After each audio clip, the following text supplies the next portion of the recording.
All that money that you are seeing around them, they've always been the establishment money run through him. And that is why Dangote never in any way benefits you economically in Nigeria. Is a total rip-off. That is why. It's not because for you. It's not a business that you say a Nigeria business. Dangote refinery alone took over $10 billion from Nigeria Central Bank. Now them ruined Central Bank of Nigeria. All this naira dollar that is beyond everything that you can't buy anything right now, right? Now this Dangote of this world, Joe, and many others that walked through him as well. Billions of dollars of Nigeria money went through that without any trace, or they are not showing us the traces. You know Dangote now, the same way they build refinery, constantly get the license to import fuel. Ask me, those of you who were not from this Indomie generation, when Lagbaja said 200 million mumu, you Indomie generation may find that offensive these days. But when he said it at the time, a lot of people kind of felt offended too. Now, the country then that allowed those rogues of the time to do what they did, and the result that most of you are the Indomie generation are kind of the generation that was able to buy you Indomie while they were building this future for you. All of you will be Indomie generation. I cannot even afford a pack of Indomie. You know that? So it's never beneficial to you. That's one. The recent escapade of Elumelu is enough to give him up. His own. You remember when he met with Tifnubu and he called him the last man standing? That was Elumelu. Finally, Baba, we know where money day we can take you there, but you go give us cuts. Elumelu was the one that facilitated the deal that Nigeria used $12 billion crude oil for 3.3 billion naira, $3.3 billion loan. It was Elumelu. For that deal alone, he probably made over $400 million. Yeah, from it. And that is even just like for just making sure that the money gets to their hand. In 5 years' time, Elumelu could make more than $2-3 billion from the deal.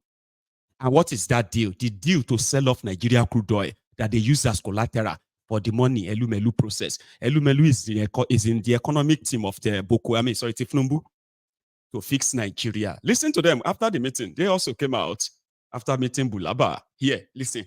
And like I said, when I see all these faces, I see those behind your economic woes. You don't have to agree with me. The Shege will explain it better. But listen to them. They are promising you they will fix it. We are going to work. Mr. President has told them idea. We are fetching water from the same well. Blah, blah, blah, blah, blah. I want the people to know that hope is coming. Help is coming. That's in May 2000. So that's in February. Since February. In fact, what am I even saying? Since December or January 2022. Hope is coming. Renewed hope. Hope is here. And all of that. Today, February 2024, these are the people who are now going to help him bring the hope. Hope is coming from these ones. Who goes first? Okay. Message of hope,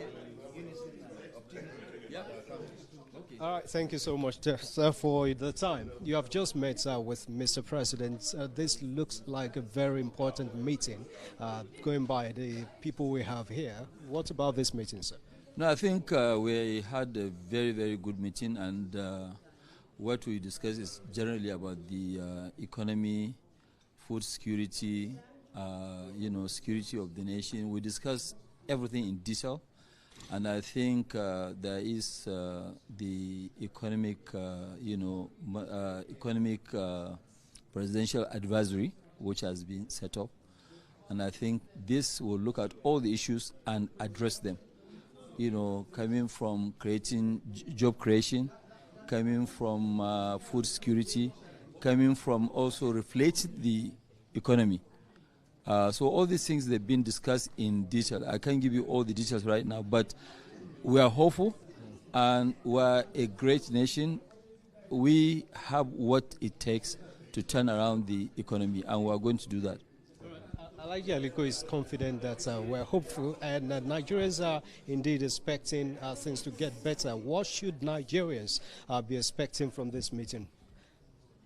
I think, well, as has just been said, it's a tripartite meeting, and designed to, put heads together and to think together.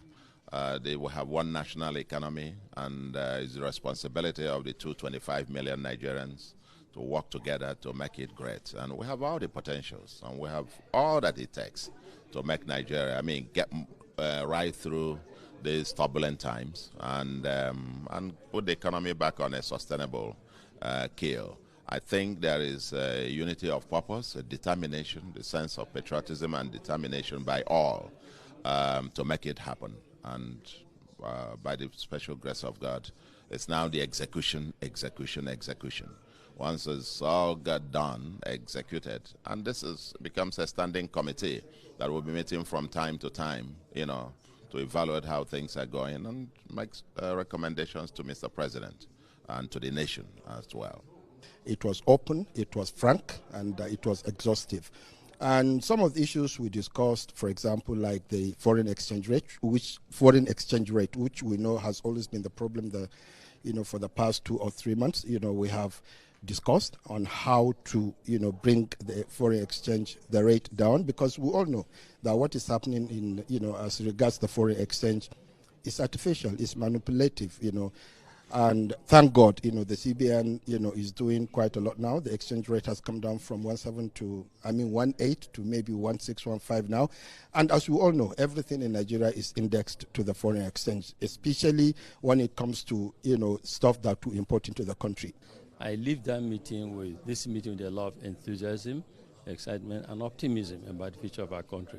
I believe that implementing the decisions we arrived at today will help propel our economy and help alleviate the poverty in the land, help create employment, and help put food on the table. As a governor, I can assure you that all hands are on deck.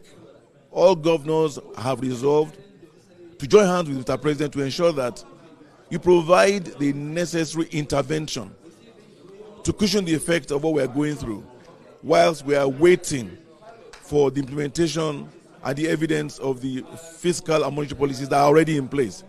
So the teeming public should have that confidence that we are not leaving them alone. In my state and in other states, we are bringing in rice, we are bringing in food items, and we are selling at rates that obtained before, the downslide of the naira. So we are going to be doing all those kind of things to bring succor to the common man until when you begin to see the evidence of the fiscal and monetary policies. Thank you very much. We will work with you to build a Nigeria that is not corrupt. I bring you a message of hope.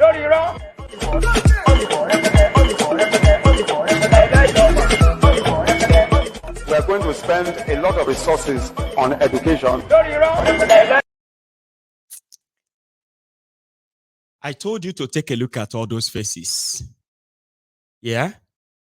You saw Solu Dump. The one that was going to turn Anambra to Japan. They built shrine inside there in the middle of the road. Is calling it a roundabout. Abina, that one. Dubious Dapo. Who no dubious Dapo to real long? That guy, the Ogun governor, dubious Dapo, with that, he is one of the crookedest of the crookedest of the crookedest of the crookedest baba, the crookedest bobo, the crookedest. Like, if you know how, like, if you want to see the worst of the crooked, that's a dubious Dapo. That guy should be in jail, serving lifetime in jail for financial corruption, financial terrorism, and other things. And I'm not making it up.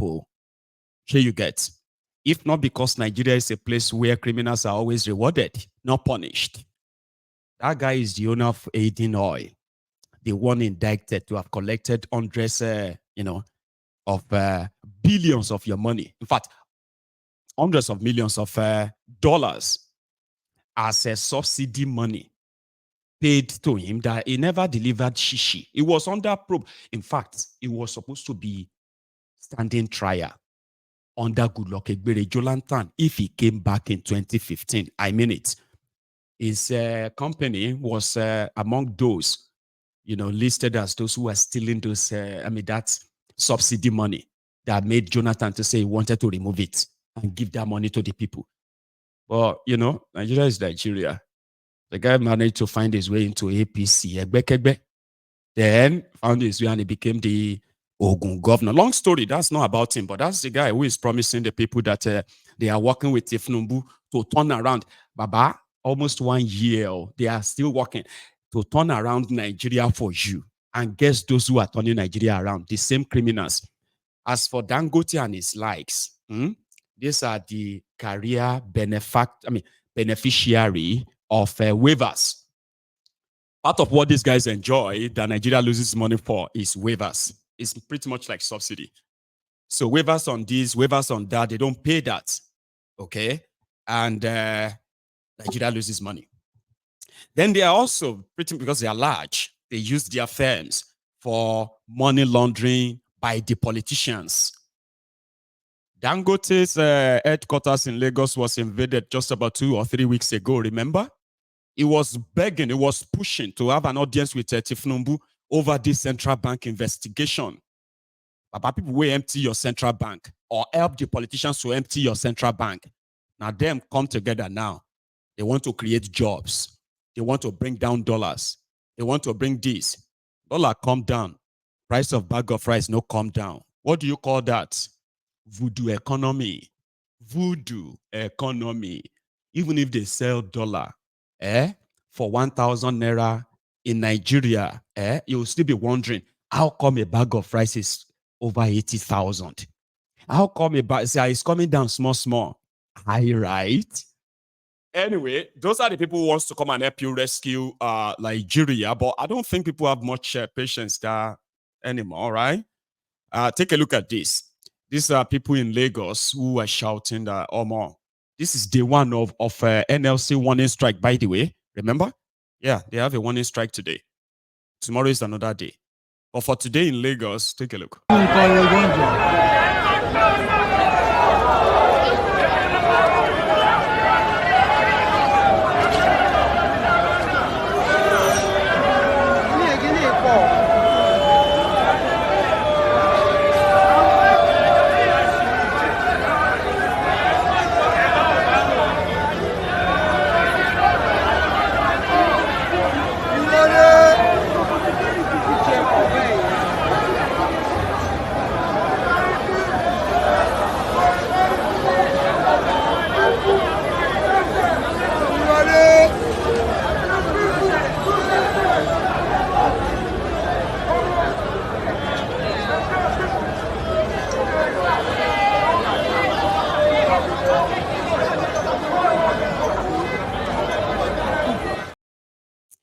So it was pretty much peaceful, I think, and it is tagged hunger protest. So Tifnumbu has inaugurated a committee or tripartite, to look into your issue and create jobs and bring all of that down, and whatever it is. I don't know what clip this is. I'll show you. So you remember they said that 7 people died in Lagos 3 days ago because they were trying to buy the cheap rice that Nigeria Custom was selling, the forfeited imported rice. So when people heard that they could buy an half bag of rice for 10,000 naira, which in today's world is actually like, is that $10? $5? Maybe $6. So things are that tough. So for those who captured that scene, this seems to be one of those scenes as well. So take a look at this just quickly.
My people.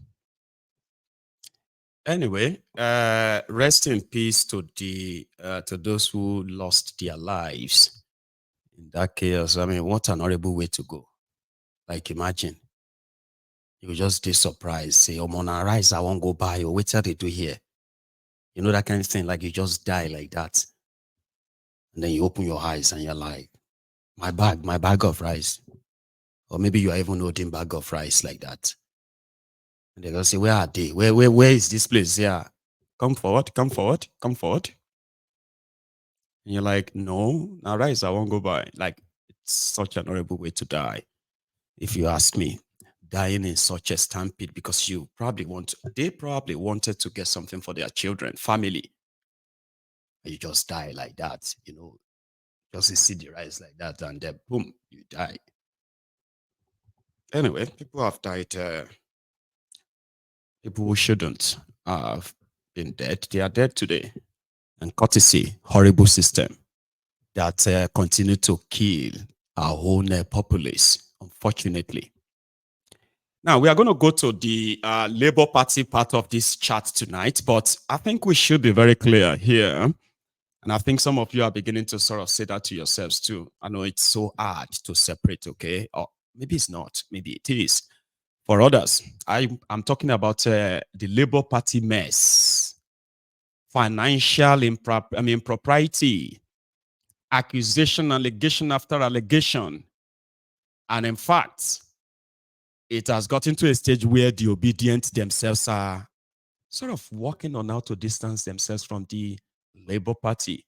Because a lot of them have never shy away from telling us that now Obi, then they follow, no be Labour Party. And of course, some people don't want to agree with you on that.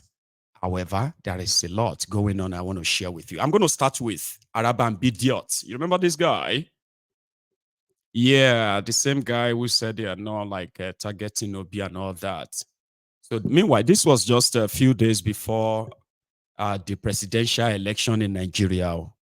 So that is the Obidients, a Labour Party supposed member or leader, I don't know.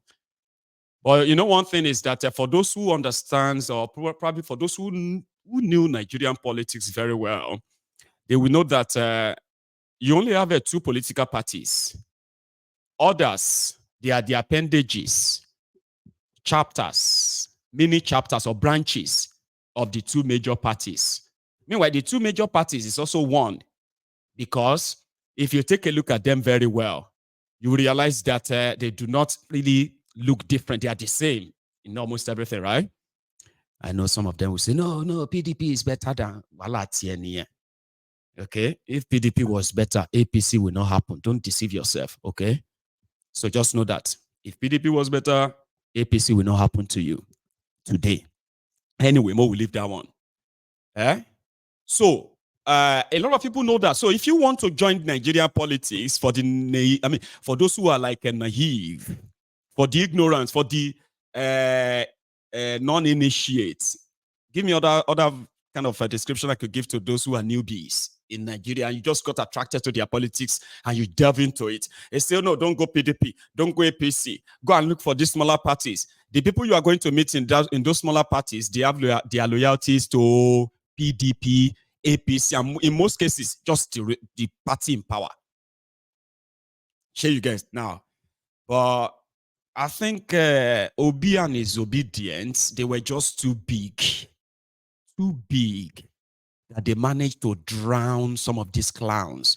And in fact, it's probably changed the mindset of a lot of them who really wanted something done than being appendages to other bigger parties. And the crisis of, you want to hijack our party, we are the one in charge, we are this or that, accusation every day, allegations every day. All of this was because Obi decided to take all of you Obedients to labor. Now the Obedients are saying, well, since their law in Nigeria allowed them to start their own political party, now they have started that journey. I just thought I should tell you. And I'm going to take you through all of that this evening. But you see that Araba Obidients, where I want to start from, has come up with another allegation. You don't understand how this...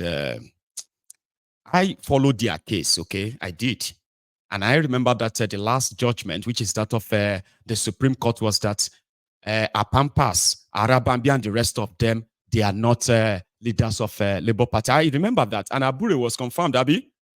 But these guys continue to pop up. They are not going to court anymore. They are going to media houses. They're working with the DSS.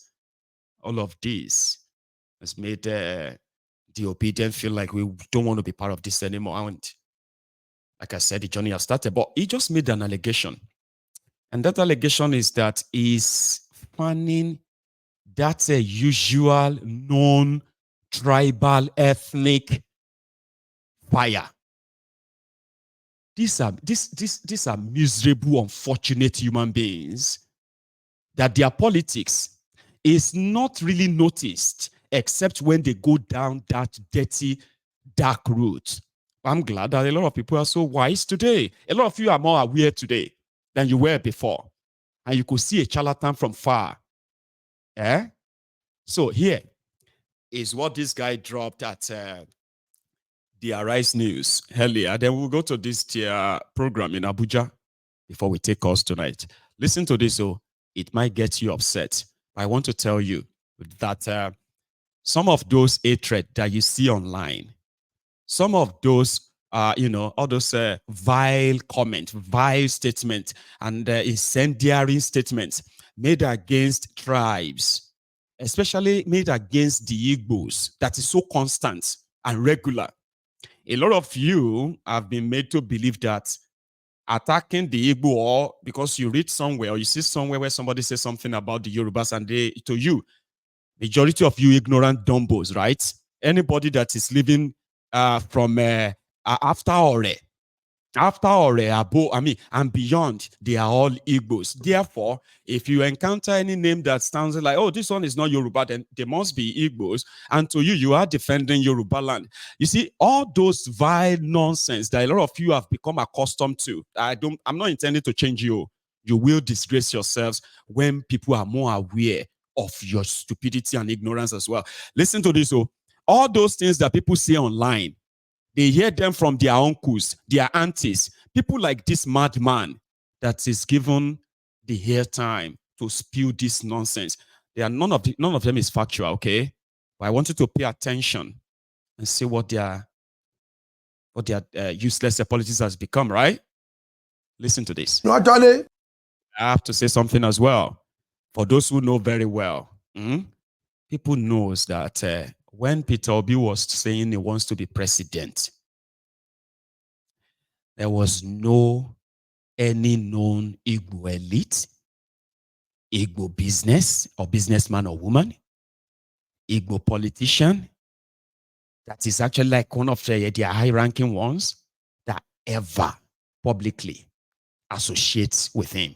When Yorubas, Afenifere, and then the Middle Beltons and the Northerners who are part of his team, when they were actually flying him everywhere, when they are following him everywhere, how Obi now became Igbo agenda, is because the propaganda of making it so came from people that campaigned on ethnic supremacy, awalokon, religious supremacy, infidel versus the righteous.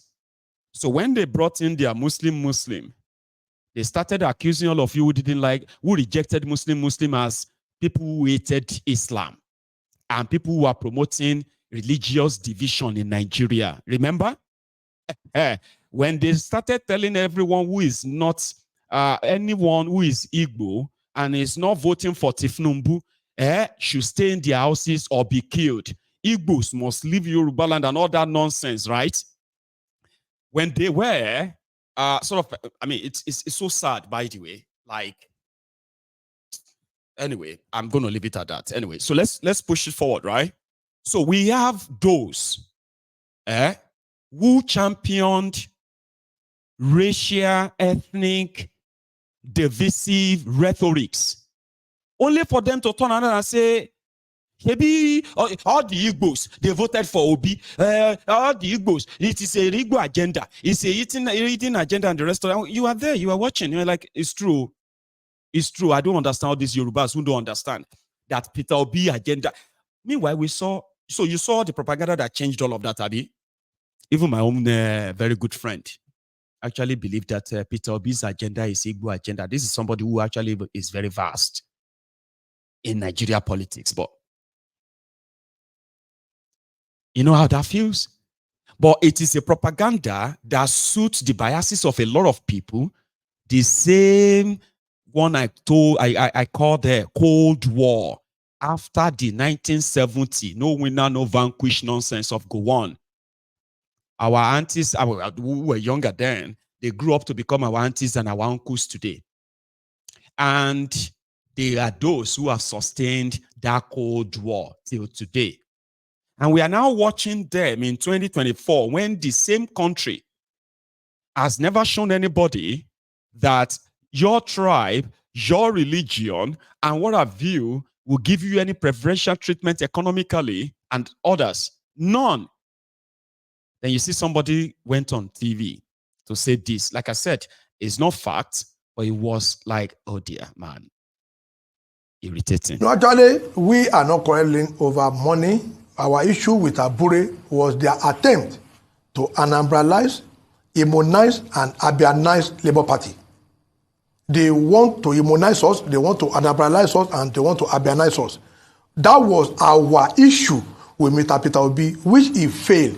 If you look at around today, every of his spokespersons, they are Igbo people.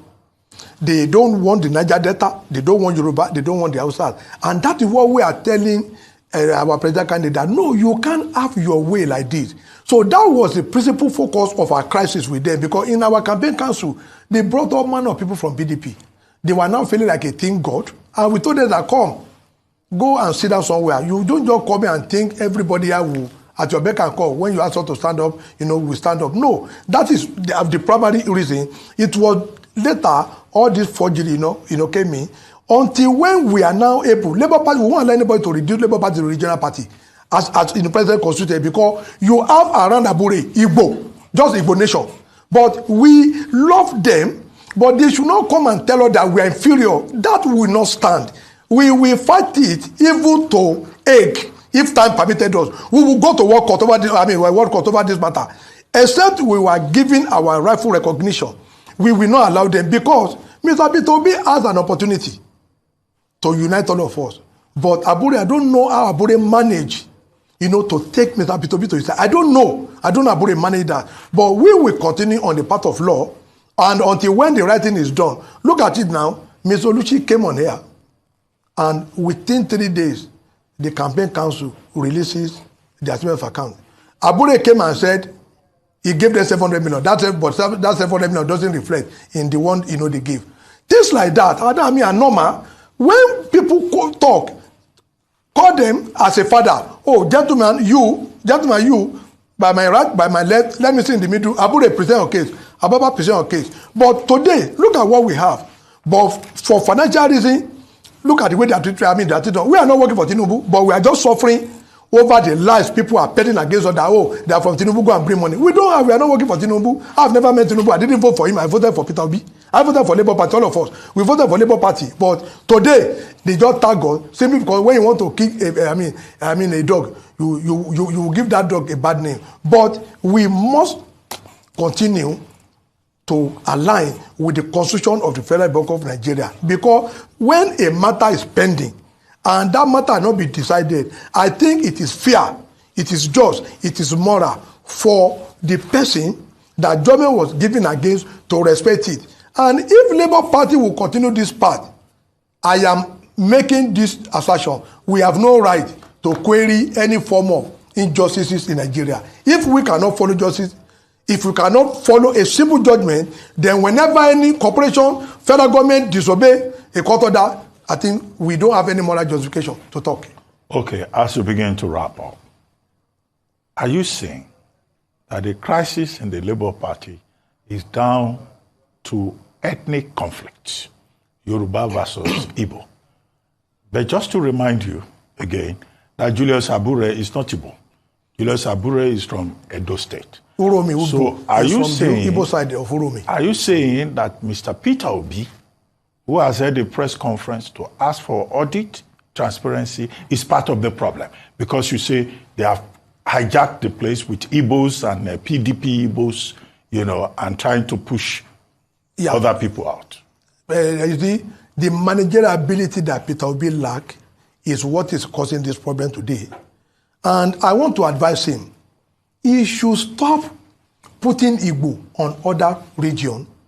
The matter in Labour Party is question of ethnic conflict. Let me tell you, if Apapa is an Igbo man, Obi will have accepted him. Look at when we have been talking about this fraud. Obi didn't talk until when an Igbo woman challenged Abure. Then the third day, he came out to say, oh, look at the same of account. No, Nigeria is not about that. We ought to have only gotten. You understand? Above all this, pedestrian, you need to behave like a true Nigerian. When you are a fortune committed against a Yoruba man, against an Ijaw man, or against a Hausa man, you that want to rule Nigeria, you must exhibit that leadership trait. Not that when two people come to you and one is an Igbo, you speak Igbo, you just throw the other person and say, okay, this person is correct. Oh yeah, let's go. I put it to them. In all the WC that Peter Obi met, the vehicle, that innocent motor, said he want to supply the Labour Party. We only give it to the Igbos among us. Only the 5 Igbo are the one they gave. The rest, whether you are from Ijaw, Abure can come, or all of us, we know ourselves, we are 17 when Peter Obi came. Nobody from the Ijaw, nobody from the north, even secretary, the president secretary of Abure, they didn't give him that vehicle. That's the Farouk. They didn't give Farouk that vehicle. It's only the Igbo they donated that jeep to. It's only the Igbo among us. What is the meaning of that? We can't continue like that now. Labour Party is not a regional party. It's not a regional party because why would you, as a person, we've been shouting about this fraud, we got this, you didn't talk. Until when a fellow woman now say, oh, Abure is a fraudulent person, you now say, oh, you are calling for forensic audit. And Dr. Bati, what Peter Obi gave us that day is far from the truth. We have $50 million donated to Labour Party. We have money from diaspora that was donated to the Labour Party. They also need to tell us, I know that money is in Fidelity Bank, but they need to also to come out clean. They need to come out clean, but that money belongs to Labour Party, not to them. Mr. Obi has not been flying private jet before now, but today he goes to buy a private jet. People now carry it back for him, but during that election, you will see him, taking his bag by himself. But today, where did he get money to be flying private jet? Because he has been accusing other people of flying private jet, but today he's also flying private jet with cheap money. We all need to sit down. If they want the crisis in Labour Party to abate, all of us will sit down as co-owner of Labour Party because we are all stakeholders. You know that somebody will say, oh, because I am this, I don't want to listen to you. I am that, I don't want to listen to you. We can't go into 2027 like this. You go. Nuisance lele. I told you that if you watch that video, it's going to be cringy. Okay, it's really, really like embarrassing. I mean, see somebody who boldly, how much then give him, how much Dapo gave him. This is supposed to be them. Now the only two of them be Labour Party in Ogun State. I have known this guy for the past 10 years. He's a jobless person, individual. So seeing him on TV because of this labor, that I was like, Araba meet jackpot, yo. Peter Obi go join Labour, where these political jobbers, ass lickers. This one's like they are always for the highest bidder. Araba meet jackpot. And it didn't take long. Man, did you see did you hear all he said? He's now saying the problem in their party is because Peter Obi is putting Igbos over others. That Peter Obi surrounds himself with Igbos. And they said, but what is Abure is from Uromi in Edo State. Igbo side of Uromi. Uromi get Igbo side. Is because they have their audience. So it is the narrative they want to push. That thing he went to say there is saying them for the Agbadorians. Is that not what they have been saying? Peter Obi is this, Peter Obi is that. Meanwhile, for those who actually know, just for the record though, someone shared this and it's a fact. Okay. Now, if you see Peter Obi, these are the people you're going to see him with. And these are people who actually worked with the Obidients, not Labour Party. Dele Faro to me will tell you, in case if you have forgotten, it will keep reminding you that he belongs to the Obedient movement, is not a member of Labour. And the only Igbo here is Kenneth Okonkwo among the Obedients in there. Now, just to put the fact out, okay? It's not as if that person, that individual kind of deserves that, but that's how propaganda flies. Your bias is that Igbos always feel superior. Then somebody came out and said they have been treating them like they are superior to them. I mean, come on. If these people have no...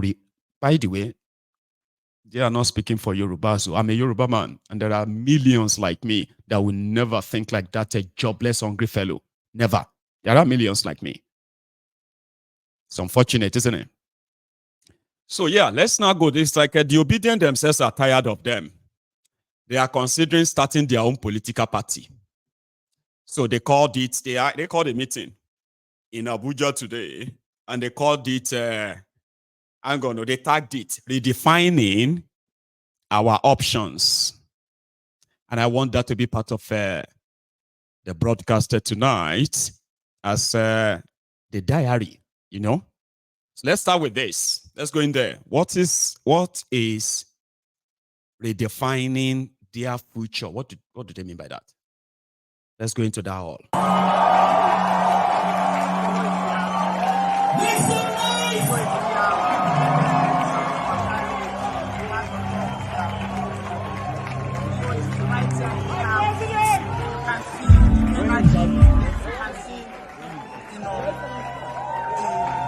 Africa's most prolific politician.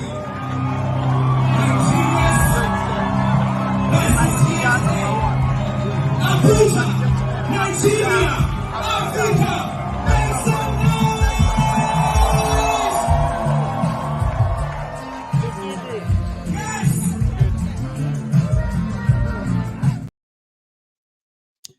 I just want to save us from any copyright what have you. That's the music, right?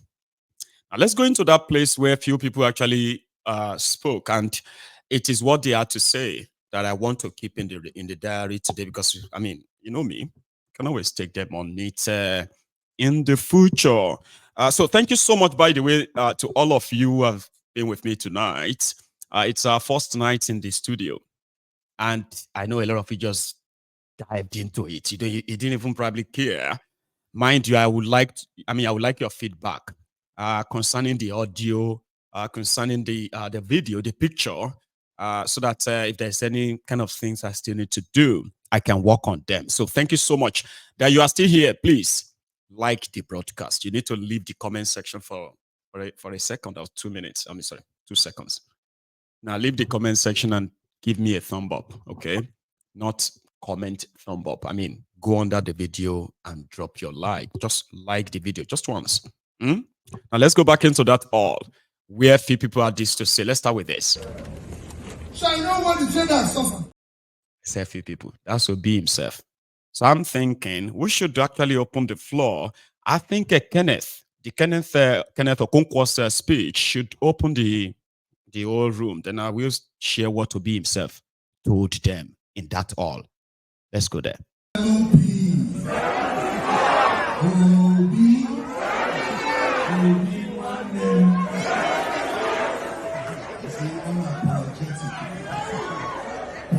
Stand on existing protocol.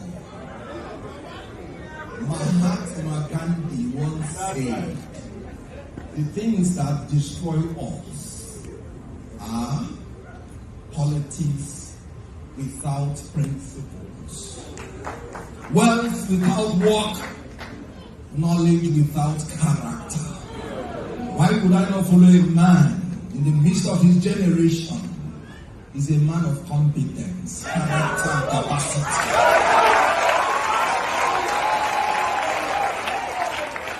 Now see how they are giving us renewed hopelessness. Because they are men of wealth without work.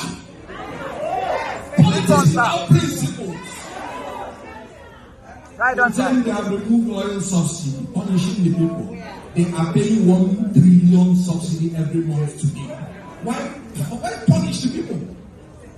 They told you they have placed sanctions on the other countries. Today they have removed it. Why did you punish all the northern states? This is the most anti-people government I've ever seen in my life. But I have one joy. They were not brought in by the Nigerian people.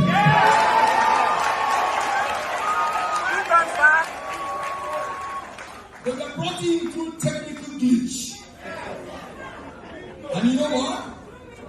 From henceforth, nobody is going to technically glitch my election. You know, somebody said this, February 25th, they did what they did. No! It was a premeditated action of perfidy. They did it before February 25th. That's why we were not prepared. But henceforth, Section 39 of the Police Act, every Nigerian citizen has the power to apprehend anybody committing crime in his face. Whoever commits the crime of raping, you will apprehend the person, you will prosecute the person, you will punish the person. Enough is enough. I am an obedient, and nobody will tell me to calm down anymore. What we are operating now is no plea for any.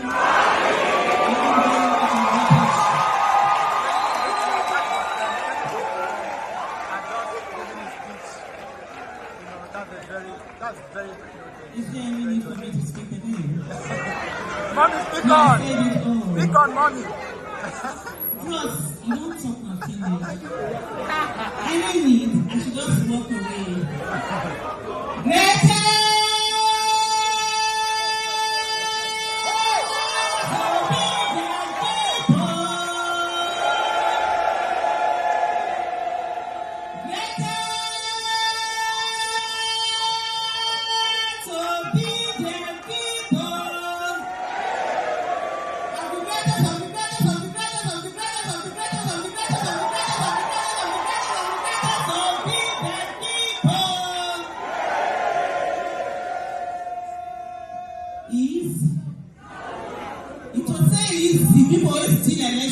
Govern very well. You know, it's making no day, no day. If you don't be Panator, you don't be like Panator. If you don't be Peter Obi, you don't be like Peter Obi.